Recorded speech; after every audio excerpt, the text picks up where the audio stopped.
10 pinakadambuhalang sasakyan sa mundo? Palakihan ng sasakyan baka mo, kapatid.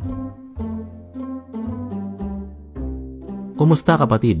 Sa bidyong ito pag-uusapan natin ang 10 nakakamanghang malahiganting sasakyan na ginawa ng tao sa kasaysayan ng mundo na maaaring ngayon mo pa lamang makikita.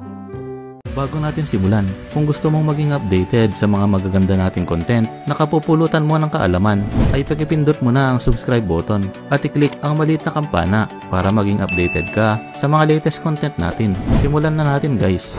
Number 10. Petrochemical Splitter Truck. Kung palakihan at pabigatan ng karga ang pag-uusapan, ay hindi naman magpapahuli ang petrochemical splitter truck na ito na sinasabing kasing haba ng isang football field. Ito ang pinakamahaba at pinakamabigat na cargo truck na ibinyahe sa kalsada ng Edmonton, Canada, kung saan aabot sa 1.6 million pounds ang timbang ng dala nitong petrochemical splitter. Sa haba nito ay talaga namang napakahirap nitong imaniobra sa kalsada ng Edmonton, kaya naman umabot ng 4 na araw bago ito nakarating sa kanyang destinasyon. Number 9. MIL Mi-26. Kung palakihan naman ng helicopter ang pag-uusapan, ay itong Mi-26 o mas kilala din sa tawag na Halo ang tinuturing na hari ng mga helicopter sa buong mundo. Sa sobrang laki at lakas ng helicopter na ito ay kaya nitong magbuhat ng isang eroplano. Ang nakakamanghang helicopter na ito ay ginawa sa bansang kilala sa mga malalaking sasakyan na Russia. It's Russia. 40 meters ang haba nito at may timbang na 28,200 kilograms. At ito ay may top speed na aabot sa 295 kilometers per hour. Kadalasang ginagamit ang helicopter na ito ng Russian Air Force para mag-deliver o magkarga ng mga mabibigat na makinarya, mga helicopter at maging eroplano sa mga inaccessible na lugar. Kaya kung ikaw ay maraming pera, ay maaari mo itong mabili sa $25 million o 1.2 billion pesos. Number 8. Velas 75710. Kung palakihan ng truck ang pag-uusapan, ay itong Velas 75710 ang tinuturing na hari ng mga dump truck sa buong mundo. Dahil kaya nitong magkarga ng 496 toneladang materyales sa isang kargahan lamang. Ang haba nito ay aabot sa 20.6 meters at may lapad na 9.8 meters. Ang taas naman nito ay aabot sa 8.26 meters, kung saan kinakailangan mo pa gumamit ng hagdan para makasampa ka lang dito. Dinisenyo ito para gamitin sa mga malalawak at pangmalakasang minahan. Ang lakas ng makina nito ay nasa 4,600 horsepower at ito ay may top speed na aabot sa 64 kilometers per hour. Ito ay may bigat na 360 tonelada, kaya naman kaya nitong pitpitin ng isang sasakyan sa isang pasadahan lamang. Ang nakakamanghang dump truck na ito ay gawa ng kumpanyang Velas sa bansang Belarus at ito ay mabibili mo sa $7.5 million o nasa 375 million pesos. Number 7. Antonov AN-225 Mriya. Kung palakihan naman ng eroplano ang pag-uusapan, ay wala nang tatalo sa hari ng mga eroplano na Antonov Mriya. Wow, that's a big plane. Ito ang sikat na eroplanong sinasabing kayang magbuhat ng space shuttle. Ang nakakamahang eroplano na ito ay pag-aari ng Antonov Airlines ng bansang Ukraine. At ito ay dinisenyo para gamitin sa pagbubuhat ng mga mabibigat na oversized cargo. Kaya nitong magsakay ng kargamento na aabot sa timbang na 250,000 kilograms. O kung i-convert sa tao ay aabot sa 850 na katao. Ito ay may habang aabot sa 73 meters at wingspan na 80 meters. Bukod sa pinakamalaki ay ito din ang may hawak ng record bilang pinakamabigat na eroplano sa buong mundo na may timbang na aabot sa 227,000 kilograms. At ito ay nagkakahalaga ng $250 million o nasa 12.5 billion pesos. Number 6. Autotram Extra Grand. Kung ikaw ay madalas sumakay ng pampasaherong bus, ay panahon na para malaman mo kung sino ang hari ng mga bus. Ito ang pinakamalaki o pinakamahabang pampasaherong bus sa buong mundo. Ito ay ang Autotram Extra Grand na matatagpuan mo sa Germany.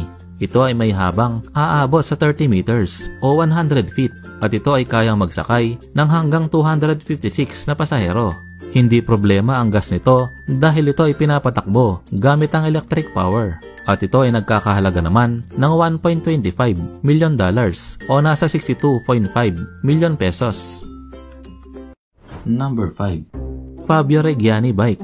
Kung ikaw ay isang motorcycle lover at inaakala mo na maangas na ang motor mo, ay panahon na para malaman mo kung sino ang tunay na hari ng mga motorsiklo. Ito ay ang Fabio Reggiani Bike, ang pinakamalaking rideable motorcycle sa buong mundo na naitala sa Guinness World Record.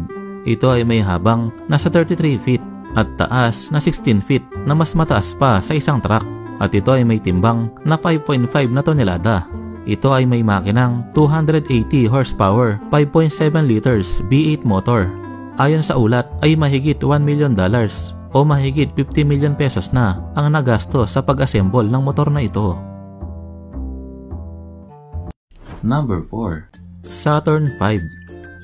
Kung palakihan naman ng rocket ang pag-uusapan, ay as of 2020, ang Saturn V pa rin ang tinuturing na hari ng mga rocket sa buong mundo. Ito ay ginamit ng NASA para makarating ang mga astronaut sa buwan noong late 1960s at early 1970s. 363 feet ang taas nito, nakatumbas ng halos 4 na full-size na basketball court. Bukod pa dito, ang Saturn V din ang may hawak ng record ng pinakamabigat at pinakamalakas na rocket sa buong mundo dahil ang payload o carrying capacity nito ay aabot sa 310,000 pounds. At ito lang din ang kaisa-isang rocket na nakapagdala sa mga astronaut beyond low Earth orbit. Number 3. Crawler Transporter. Kung nagtataka ka naman kung paano nila nadadala sa launch area ang mga dambuhalang rocket at space shuttle, well, ang dambuhalang crawler transporter na ito, kapatid, ang sagot sa tanong mo. Ito ang ginagamit ng NASA sa loob ng 20 years para kargahin ang mga rocket at space shuttle mula sa Vehicle Assembly Building papunta sa Launch Complex 39. 131 feet ang haba nito at may lapad na 114 feet. Adjustable din ang height nito na aabot sa 26 feet. At ito ay may timbang na halos 3,000 tonelada. Kaya naman, isa din ito sa mga pinakamabigat na sasakyan sa mundo. Dahil sa laki at bigat nito ay normal lang na mabagal ang takbo nito. Pero ang nakakamangha dito ay tumatakbo lamang ito sa bilis na 1 mile per hour na mas mabagal pa sa pagong. At ito ay nagkakahalaga naman ng $14 million o 700 million pesos. Number 2. Bagger 288. Kung hari ng hukayan ng pag-uusapan ay wala nang tatalo pa sa Bagger 288. Ito ay dinesenyo sa pagmimina ng coal. Ang trabaho nito ay hukayin at alisin ang lupa sa ibabaw ng mga importanteng mineral gaya ng coal. Kung napanood mo na ang pelikulang Avatar ay nakita mo siguro ang kahawig nito na ginamit nila sa pagmimina sa Pandora. Ang Bagger 288 ay may habang aabot sa 220 meters, lapad na 46 meters at height na aabot sa 96 meters. Ito ay may timbang na 13,500 na tonelada. Kaya naman ito din ang may hawak ng record ng pinakamabigat na sasakyang panlupa. Kung marami kang pera at gusto mong irampa ito sa EDSA, ay mabibili mo ito sa $100 million o 5.5 billion pesos. Number 1. Symphony of the Seas. Kung palakihan ng pampasaherong barko ang pag-uusapan, ay itong Symphony of the Seas ang pinakamalaking cruise ship sa buong mundo na sinasabing mas malaki pa sa Titanic. Ito ay may habang nasa 361 meters at kaya nitong magsakay ng 6,680 na pasahero at 2,200 na crew ng barko. Sa sobrang laki nito ay meron itong sariling football field, full-size basketball court, ice skating rink, water theme park, sariling zipline, 4 na swimming pool, 22 na restaurant at 2,759 na cabins o mga kwarto. Ito ay pag-aari ng Royal Caribbean at ito ay ginawa sa bansang France. Ang nakakamanghang cruise ship na ito ay nagkakahalaga ng $1.35 billion o 67.5 billion pesos. Ano masasabi mo kapatid? Alin sa mga dambuhalang sasakyan na ito ang pinaka nagustuhan mo? I-comment mo na yan. Kung gusto mo maging updated sa mga magaganda nating content na kapupulutan mo ng kaalaman, ay pakipindot mo na ang subscribe button at i-click ang maliit na kampana para maging updated ka sa mga latest content natin. Maraming salamat. Stay safe. Hanggang sa muli. 10 pinakadambuhalang sasakyan sa mundo? Palakihan ng sasakyan baka mo kapatid. Kumusta kapatid?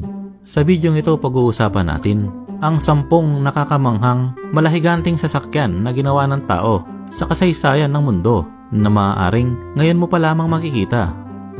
Bago natin simulan, kung gusto mong maging updated sa mga magaganda nating content na kapupulutan mo ng kaalaman, ay pakipindot mo na ang subscribe button at i-click ang maliit na kampana para maging updated ka sa mga latest content natin. Simulan na natin guys. Number 10. Petrochemical Splitter Truck.